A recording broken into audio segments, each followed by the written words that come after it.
so bright. Every move a spark, every step ignite.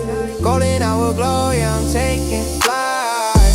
Inbox full of good news, headline shine. Local hero, new garden, yo, that's the vibe. Scrolling home, every story redesigned. Timeline detox, clearing up the mind. Hello, good afternoon. Welcome to Lunchtime Lift.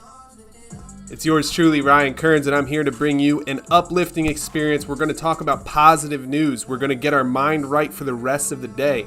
We're going to step up into the best version of ourselves as we improve slowly but surely over time and just try our best.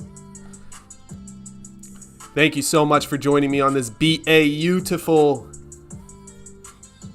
Thursday afternoon.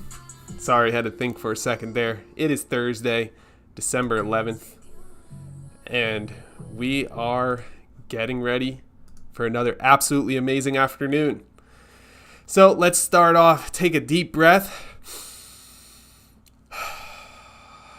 Just let the body settle a little bit. If you had a rough, crazy, wild, insane morning with just alerts everywhere, people texting you, people calling you, people emailing you, and the constant contact with the outside world, things going on, news coming up, just everything going on all around us in the morning.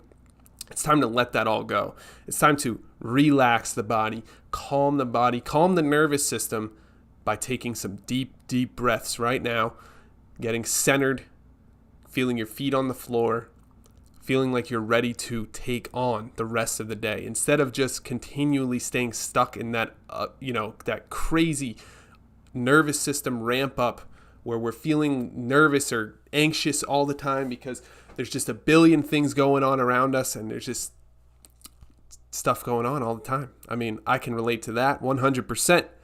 I usually wake up 4 a.m., get right into it, help a ton of people with Lyme disease, and just push through the morning. There is lots going on every single morning for me, and big problems come my way. When people have problems in my family, in my life, in my business, in my career, the problems all come to me. And so if you can relate to that, we're the same.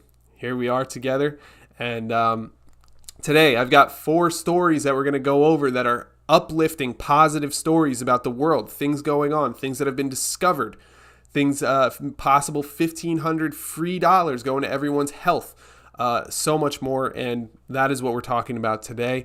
As far as news, I'm also going to go into our meditation of the day, our little reflection, the daily laws, 366 meditations from Robert Greene, about power, seduction, mastery, strategy, and human nature so that we can improve and become a better version of ourselves.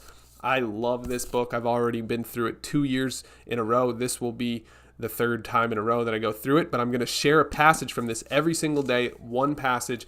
There's a date in here. You open the book to the date. Today's December 11th. I'll open up to December 11th, and I will read the passage so we can reflect on it together and take that wisdom into the rest of our day. Just feeling good, feeling light. Keep it moving. Don't forget to stay hydrated, stretch, move that body, get outside, get some sunlight. You can do it. You are on your way. It is almost Friday. It is Thursday, and we are feeling good. Okay.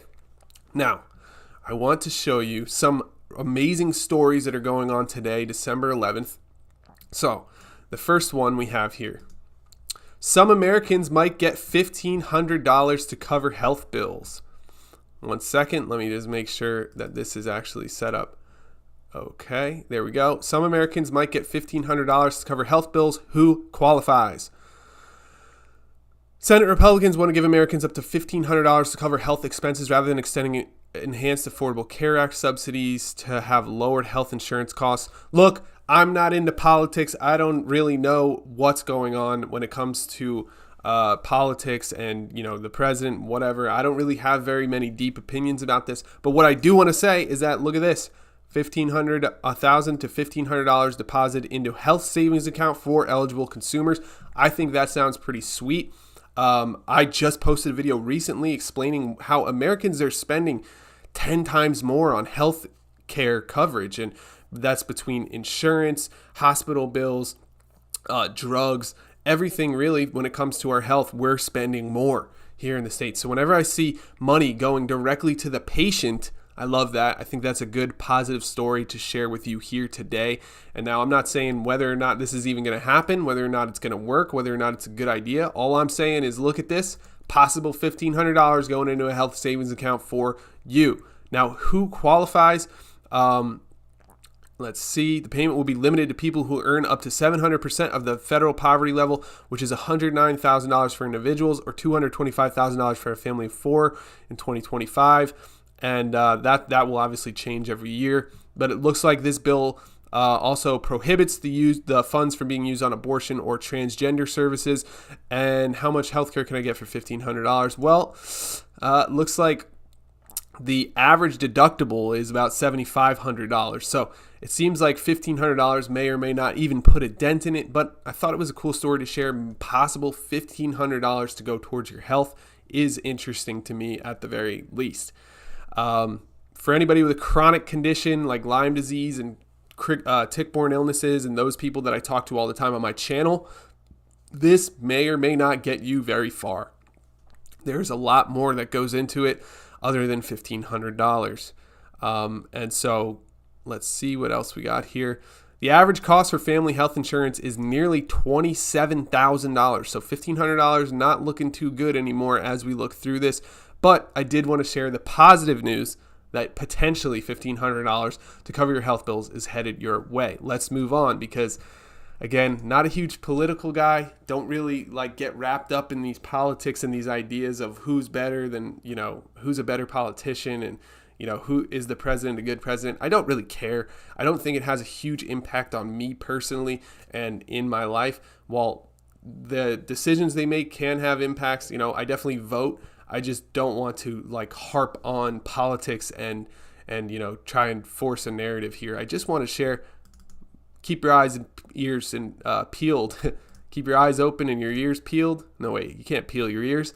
Just stay ready for $1,500 potentially coming towards you to help cover health bills. Up next, a genetic mutation could pave the way for self-fertilizing cereal crops and a revolution in agriculture. Now, this is really cool. Whenever I see something about crops and farming and growing food, I always think it's really interesting, especially as a holistic nutritionist. I care about this stuff. I want to make sure that everybody has access to healthy food and that it's easy and sustainable to continue to grow that healthy food. So there's something called nitrogen fixers that basically they're a type of bacteria that turn nitrogen from the air into a form that the plant can absorb. And they're finding that they can use these nitrogen fixers with major crops such as wheat, barley, and maize, which are just major crops that they even make cereals out of. A lot of the highly processed foods that we all eat start with some of those types of crops. We are one step closer to a greener and climate-friendlier food production, which is awesome.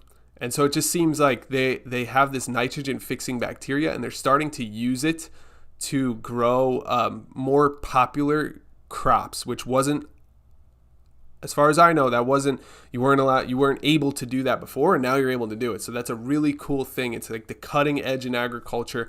We have shown that 2 small changes can cause plants to alter their behavior on a crucial point from rejecting bacteria to cooperating with them. So once they get these plants to cooperate with the bacteria, it will allow them to grow these plants at a faster rate.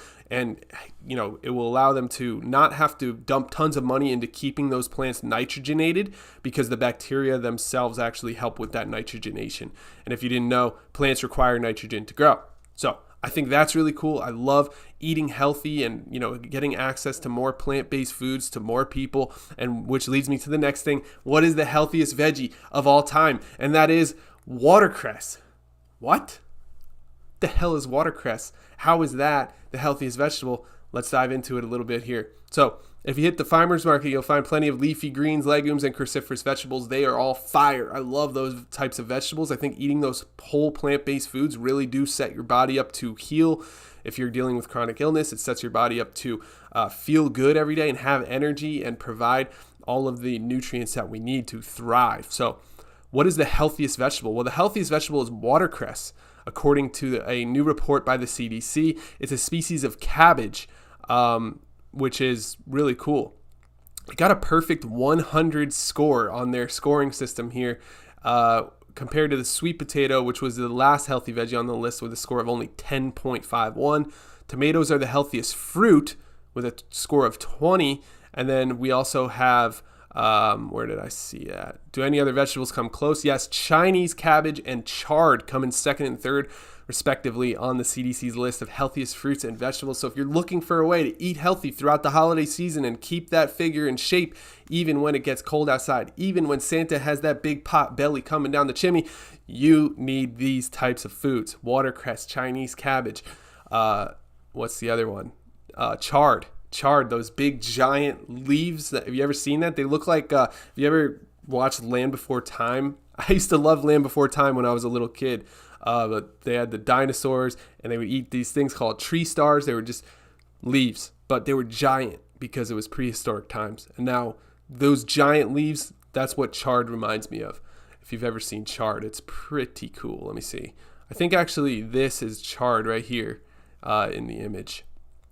So you could tell, big giant leaf, pretty cool. Eat lots of them, you'll get healthier. How much watercress should I have a day? Adding about a cup to meals 3 to 4 times weekly can provide significant nutrition without adding many calories. They're high in vitamin A, C, K, and so much more. So I hope everyone's staying healthy. And that reminds me, how are you going to stay healthy this year in the year 2026? What are your plans? Comment below. Let's talk about that. Post it in the chat. What are your plans for staying healthy? I am going to actually, let's see here. What are your big plans for staying healthy in 2026?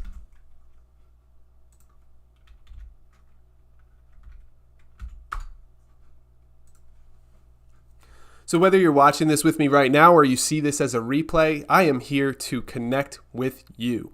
I want to get your answers about these questions because it helps me, it provides me with more ideas and more things that I can create in collaboration with you. I really want to create things that we both find interesting and fun and enlightening and inspiring in the middle of the day at 12 noon every single day. So what are your plans for 2026 for staying healthy? Because so many of us think about this, especially this time of year with Christmas coming up, and then we got New Year's coming up.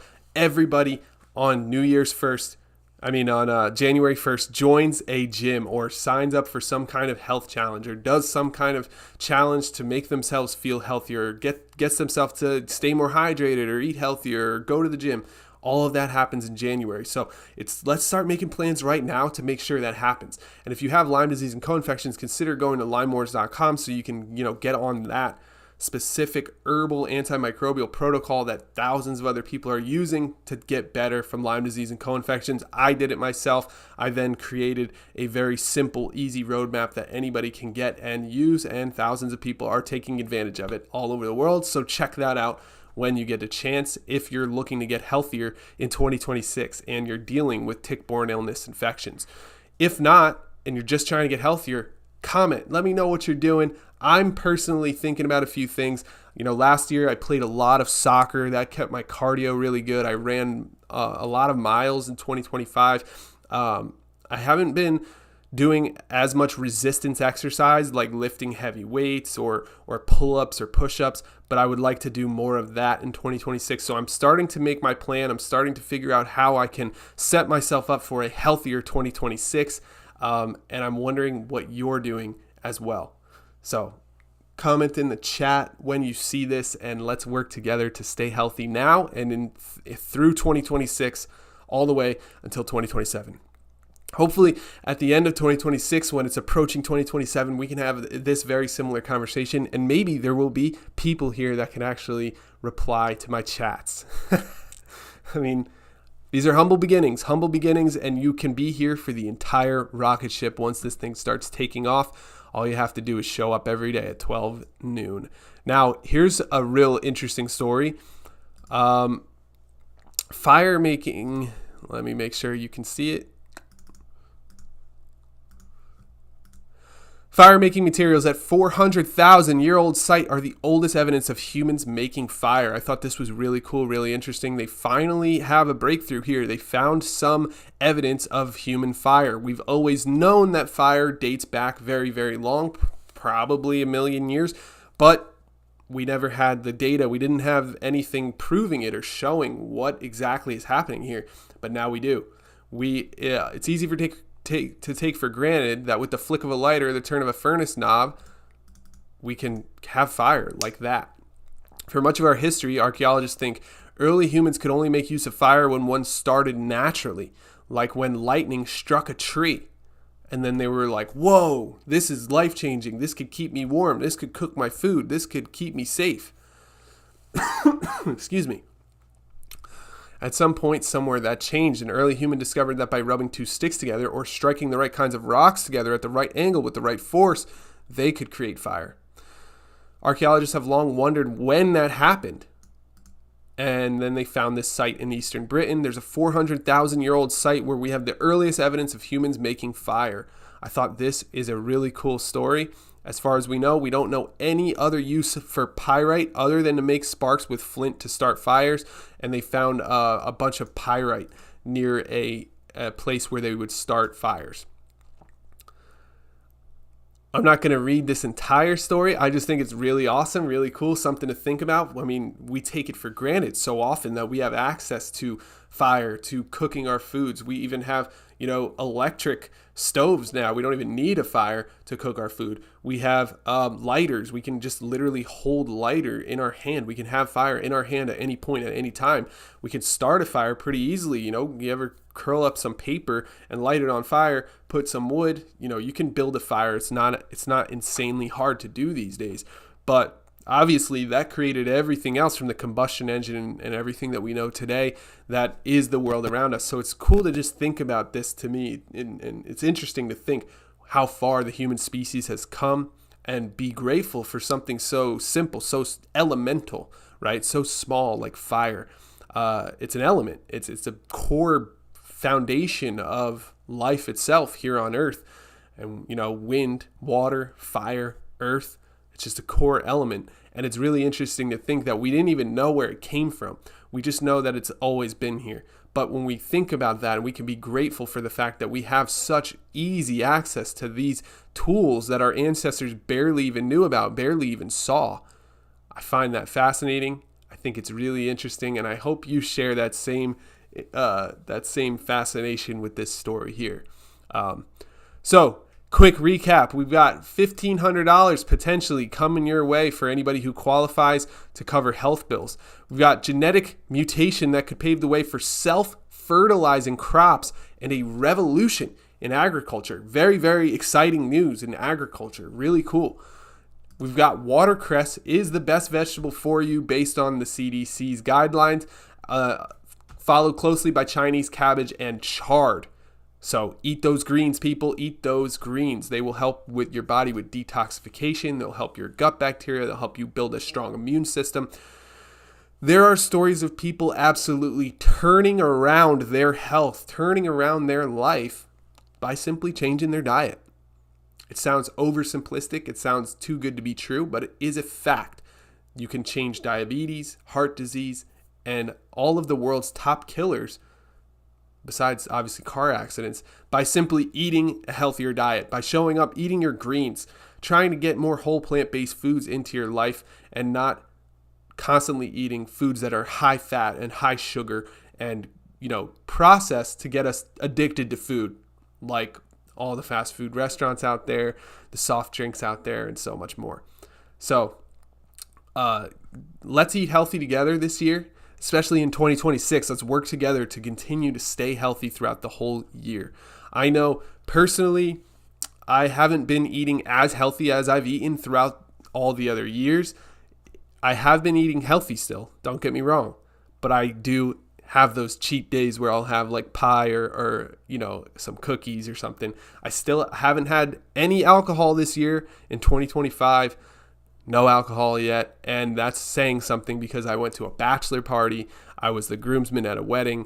I've been to a bunch of events where there was lots of drinking going on and I did not have a drink. I find now that I feel more confident, more healthy, more happy when I don't drink, even when I'm hanging out with a bunch of people that are drinking alcohol.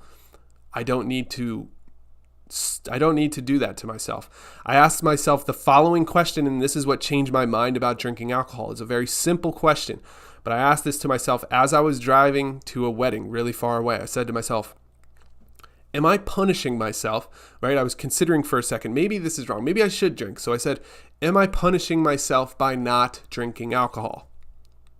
And the answer that popped up into my head automatically was, no, actually, you're punishing yourself by drinking alcohol. And that's always been the case. When I wake up the next morning, I don't feel good. I feel anxious. I feel depressed. I have a headache. I feel sick, so on and so forth. When I drink alcohol, I feel worse the next day.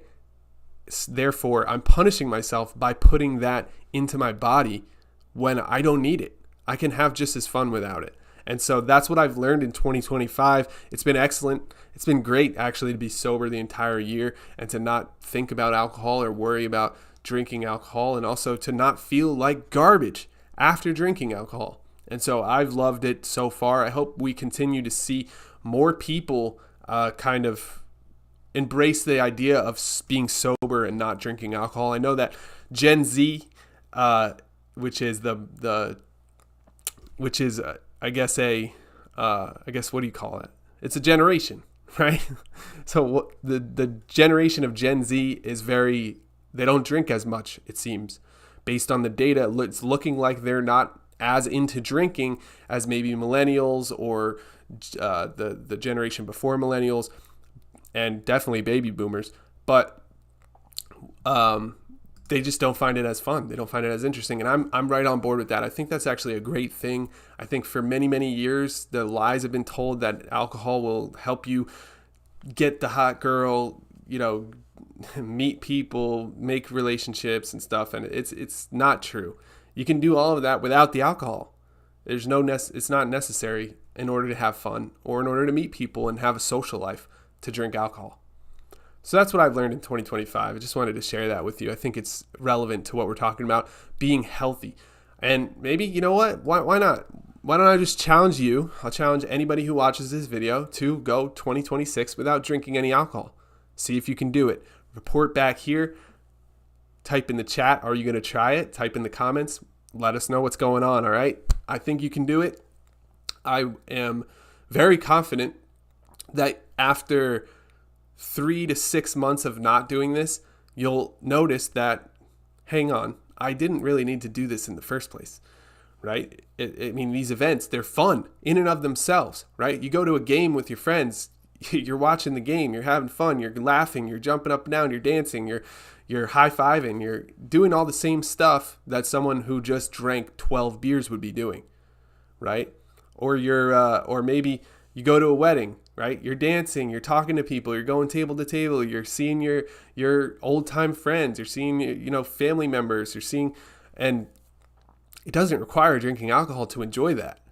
It's just very simply a fun thing to do regardless of if you have alcohol or not. So I think you'll notice that if you try to stay away from alcohol for a year straight, and I think you'll notice within a couple months of doing it, but if you do it for a year, it'll really hit home, and you'll probably say, wow, I don't really think I want to drink very much alcohol ever again. That's where I'm at right now. I'm not saying I'm not going to ever drink again. All I'm saying is I haven't felt the need to do it, and I don't see myself wanting to do it very soon either.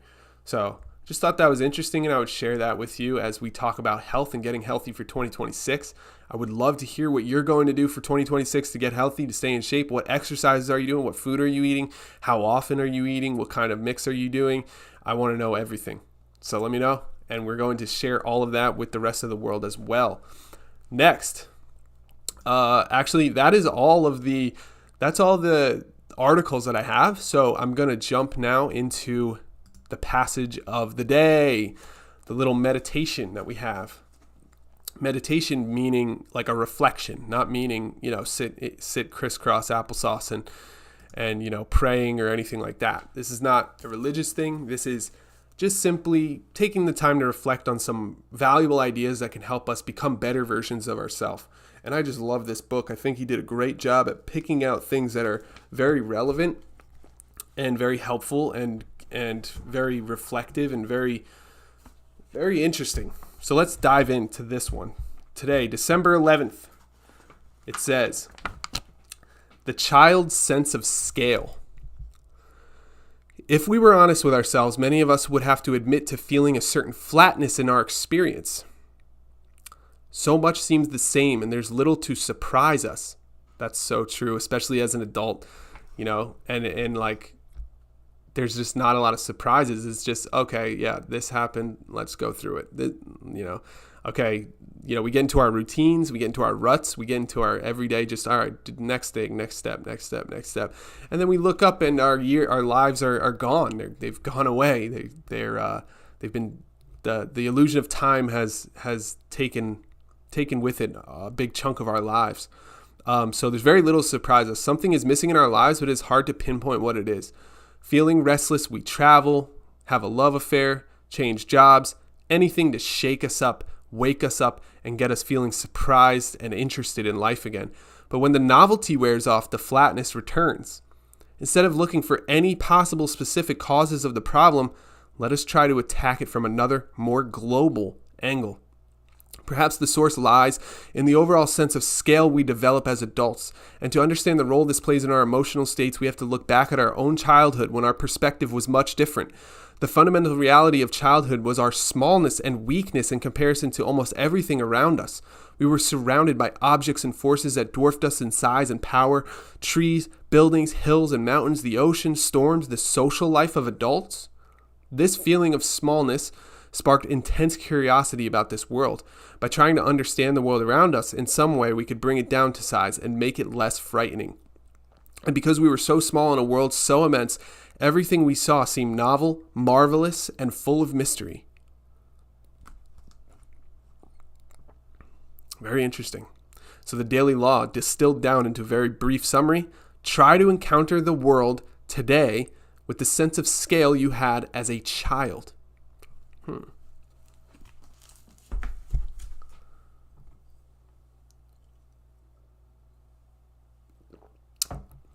That's very interesting. I get what it means. I mean, I have a son who is 9 years old, and I look at him all the time and think about how when I was 9 years old, what it was like. And it is daunting, right? Everything is a bit new. Everything is, things are more, interesting and difficult and new and exciting and surprising when you're a child. And we kind of lose that sense of mystery and excitement and surprise when we become adults. And it goes away slowly, and it gets stamped out of us by the world around us, by society itself. And we lose a piece of ourselves. We even lose a bit of creativity, I might add. I remember as a kid, like, loving to draw and paint pictures and stuff. And then somewhere along the way, people just tell you that that's dumb and a waste of time. And you tend to lose a piece of yourself as you get older. And now it takes a very special person or a person raised by very special people to realize this and to notice it and to fight back against it, or at least move in the other direction and think about how it could be helpful and cool to stay creative, and how it could be interesting to, approach things with a novel point of view, or to experience new things and travel and see the world and try things. And so if we can bring that sense of wonder and that sense of joy and that sense of novelty and newness back into our life in varying different ways, especially the way he describes it in here, he kind of says it like in a way where it's like, traveling is one way to do it, and that's why we do that. But what if we could just simply switch our point of view? What if we could simply control our mind by telling ourselves, let's think of this as if we're a child. Let's think of this as if this is all new. Let's put ourselves in a place where we look for the new, we look for the novel, we look for the things that we're curious about, rather than trying to make our life exciting by throwing a wrench into plans, or traveling all over the world, or having a love affair, or et cetera, all the things he just named in the passage. What if we could just simply have those same feelings by embracing the idea that we're a human being, and that as we get older, we're still mere children in the span of the amount of years that the earth has been here and the amount of years that it will be here after we're gone, right? What do we get? We get 100 years, if that, on earth, and the earth has been here for, 4 billion years or something? That's a drop in the bucket. We are young. Our entire lives we are young. And we can experience life from that angle, from that perspective, from that point of view. It will make our lives more wonderful, more interesting, more curious, more novel. And we could take that with us into more endeavors and take more chances.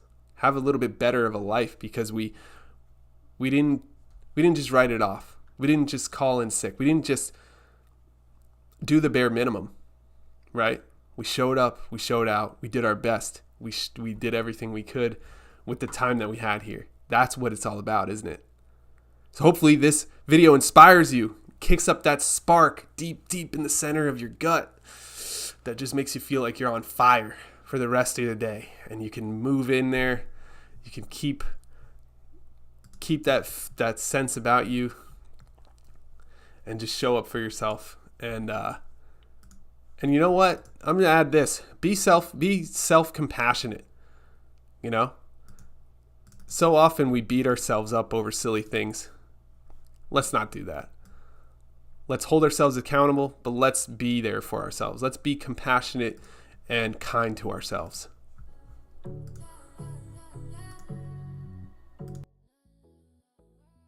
And let's ride out.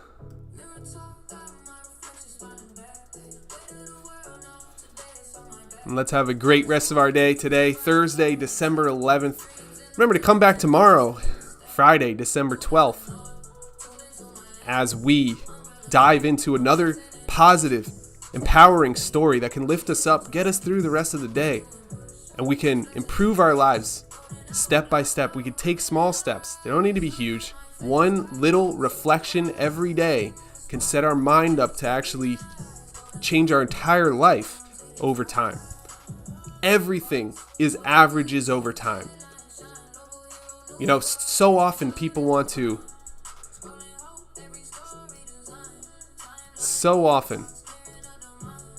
Let me just pause this.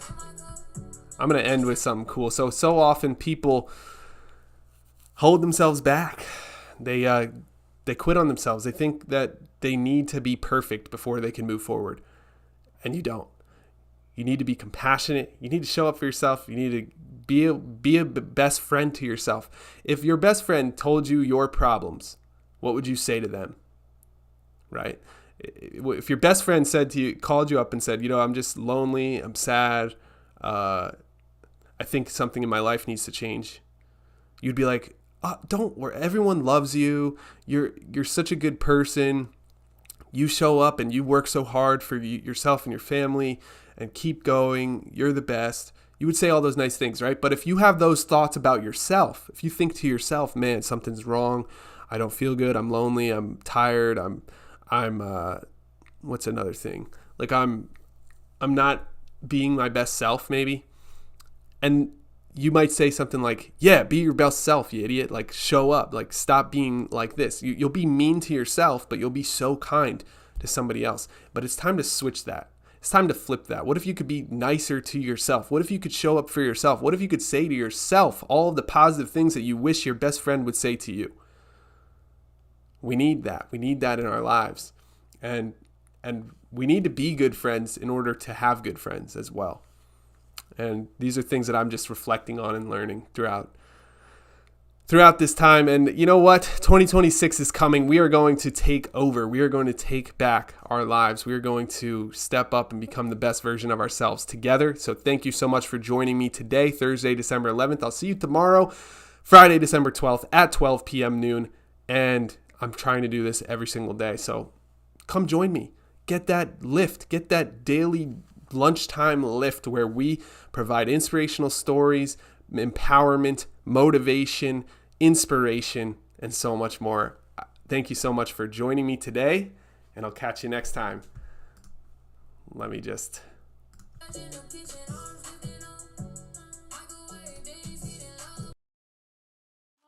Stacking, feeling filled up. Let the baseline carry the weight off my chest. Breathing deep, gratitude in every breath. Left foot, right foot, step in my best. Every day's a canvas, paint